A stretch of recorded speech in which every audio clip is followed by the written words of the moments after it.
proses pembakaran ya, tapi kok mesin bisa jalan? Ya karena ada bahan bakarnya gitu kan, mau apa lagi coba? Enggak, maksudnya ini kan proses pembakaran kok bisa ngasilin gerakan gitu loh. Kalian belum paham? Belum.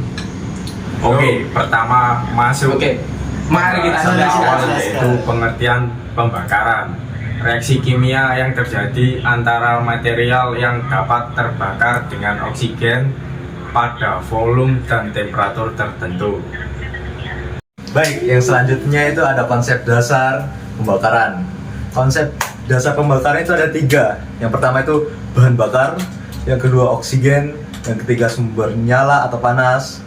Nah, dari 3 tersebut itu pembakaran spontan bisa terjadi dikarenakan kontak langsung antara bahan bakar ditambah oksigen dan temperatur akibat tekanan atau reaksi tersebut. Nah, terkait efisiensi bahan bakar yang sering digunakan dalam keseharian kita itu sangat beragam. Sebagai contohnya, efisiensi bahan bakar bensin yang lebih irit daripada bahan bakar biosolar. Dikarenakan bahan bakar bensin itu sering digunakan dalam kendaraan umum. Sedangkan kalau bahan bakar biosolar itu sering digunakan dalam kendaraan yang bermesin diesel. Tingkat efisiensi bahan bakar itu sendiri ditentukan oleh kondisi internal atau oleh kandungan bahan bakar itu sendiri, maupun oleh eksternal semisal jenis mesin, suhu, atau temperatur. Nah, sebelumnya udah ada pembahasan mengenai 3 syarat dari pembakaran itu kan. Nah, yang pertama ada udara, bahan bakar, serta pematik. Nah, pematik sendiri yang paling sering digunakan adalah pematik dengan konsep dasar gesekan. Nah, gesekan ini berasal dari gesekan dari batu api dan logam. Nah, gesekan tersebut menghasilkan percikan api. Nah, percikan api tersebut bila terkena bahan bakar serta oksigen akan terjadi reaksi pembakaran dan terciptalah api. Nah, ada satu lagi nih, yaitu pematik elektrik. Pematik elektrik ini menggunakan konsep arus listrik. Arus listrik bila ditemukan kan bisa menjadikan percikan api itu. Nah, itu juga bisa menimbulkan api teman-teman. Dan tentunya bila terkena bahan bakar yang bercampur dengan oksigen. Nah, itu. Di sini selanjutnya ada contoh penerapan dari reaksi pembakaran itu sendiri. Nah, kita mengambil contohnya adalah contoh pada pembakaran di mesin. Nah, sistem mesin sendiri adalah mengubah dari energi bahan bakar menjadi energi mekanik. Energi mekanik ini sendiri digunakan untuk menggerakkan mobil atau kendaraan lainnya yang menggunakan mesin.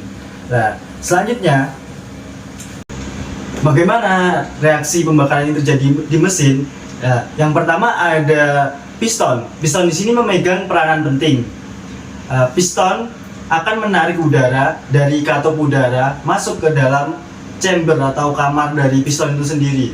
Nah, selanjutnya piston akan tertarik ke bawah. Nah, di sini ada sistem engkol dari piston sendiri. Nah, di mana jika piston ini tertarik ke bawah, maka akan kembali ke atas lagi. Saat kembali ke atas, piston akan menyebabkan udara yang masuk tadi terkompresi ke atas. Jadi akan menyebabkan pembakaran. Di sini, di sebelumnya saat udara masuk sendiri sudah ada bahan bakar dan juga sudah ada busi yang sebagai pemantik. Selanjutnya akan terjadi reaksi pembakaran. Karena reaksi pembakaran tadi, piston kembali bergerak ke bawah. Karena energi inersia dari piston kembali terangkat ke atas lagi dan juga membuang asap hasil pembakaran ke katup pembuangan yang selanjutnya akan dialirkan ke knalpot. Poin fokus kita di sini adalah pada saat pembakaran yang terjadi akibat kompresi udara yang disebabkan oleh tekanan piston tadi. Nah, di sini ada 3 syarat yang sudah terpenuhi dalam reaksi pembakaran, yaitu yang pertama adalah udara. Udara yang ditarik oleh piston lewat katup udara yang ada di mesin menghasilkan udara yang memenuhi chamber piston tadi. Selanjutnya ada bahan bakar. bahan bakar yang ditarik dari tangki bahan bakar menjadi salah satu syarat yang penting juga dalam reaksi pembakaran pada mesin ini.